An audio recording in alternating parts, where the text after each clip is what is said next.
Welcome to the Rim Break Rodeo. We hope this video helps. You start by opening Mic Up and confirming permissions. Allow microphone and audio routing so the system can capture and output sound. Next, install or enable a TTS engine if Mic Up doesn't include one, and choose speech voice, rate, and pitch. Pick a natural voice for clarity. Once done, set sample rate to 44. 1 kHz and 16-bit in audio settings so latency stays low. Make sure your physical mic is selected in both system and app input lists. Then proceed to create a new TTS session. Now you map TTS into the live mic signal. In Mic Up, select your physical microphone as input and choose a virtual audio device or loopback as the output so other apps receive the TTS mixed with your live voice. Once selected, open the TTS panel and route generated speech to that same virtual device.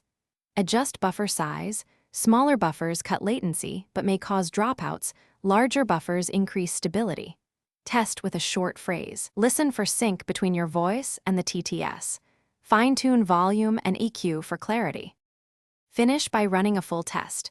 Record a 1-minute segment and stream or call with the virtual device active. Listen for timing, overlap, and tonal balance. Make small adjustments to TTS rate or mic gain so your voice and speech blend naturally. If you hear echo, enable one-way monitoring or reduce speaker playback.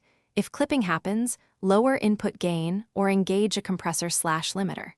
If there's no TTS output, recheck the virtual device selection and confirm Mic Up has microphone and inter-app audio permissions. Restart the app if needed. Thanks for watching. Consider subscribing if we helped you.